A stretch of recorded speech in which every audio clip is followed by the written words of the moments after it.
Jail से आजाद होकर रेस्टार और उसका भाई आर्यन अब एक ही मिशन पर थे। रेस्टार की काली गाड़ी वीरान रास्तों पर तेजी से दौड़ रही थी और अचानक जनरल वर्मा अपनी पूरी आर्मी की फौज के साथ रास्ता रोककर खड़ा था। टैंक, जीपें, स्नाइपर, मानो किसी जंग का मैदान बन गया हो और बिना किसी चेतावनी के गोलियों और मिसाइलों की बौछार शुरू हो जाती है और तेज धमाके के साथ पुल से नीचे पानी में गिर जाती है। जनरल वर्मा पुल पर खड़ा होकर ये सब देख रहा था। वो फोन निकालता है और कॉल लगाता है।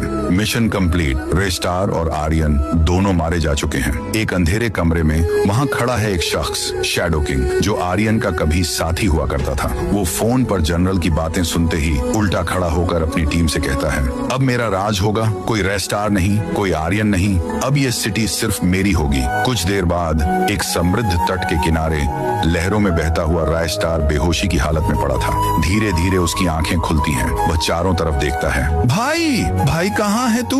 उसकी चीखें समंदर की लहरों में गूंज उठती हैं, पर कोई जवाब नहीं। वहीं दूसरी ओर वो भी चारों ओर अपने भाई को ढूंढता है, लेकिन कोई निशान नहीं। दोनों जिंदा थे, पर दोनों को एक दूसरे की जिंदगी का कोई पता नहीं था। शैडो किंग और जनरल वर्मा खुलकर हथियारों की डील करने लगे। एक इंटरनेशनल माफिया से उन्होंने करोड़ों की डील पक्की की। अब उनका राज बिना किसी डर के चलने वाला था, लेकिन उन्हें ये नहीं पता था कि जिस आग को उन्होंने बुझा हुआ समझा, वो बस आंधी बनने की तैयारी कर रही थी। रेस्टार जंगलों में भटकते हुए एक पुरानी सड़क पर पहुंचता है। तभी एक रहस्यमयी कार उसके सामने आकर रुकती है। कार से एक नकाबपोश आदमी उतरता है और बस एक वाक्य कहता है, आज रात खेल खत्म होगा। उसी वक्त दूसरी जगह आर्यन के साथ भी ऐसा ही होता है और वही लाइन कहता है। दोनों को कुछ समझ नहीं आता, लेकिन दोनों को एहसास होता है कि कुछ बड़ा और खतरनाक होने वाला है। एक सुनसान इलाका, चारों ओर सन्नाटा। दो ब्लैक कारें धीरे धीरे आकर रुकती हैं। एक में शैडो किंग के आदमी, दूसरी में जनरल के खास लोग। दोनों गिरोह के बीच गुप्त बातचीत शुरू होती है, पर अचानक चारों तरफ से धमाके शुरू हो जाते हैं। काले धुएं के बादल पूरे इलाके में भर जाते हैं। गोलियों की बौछार, ग्रेनेड के धमाके,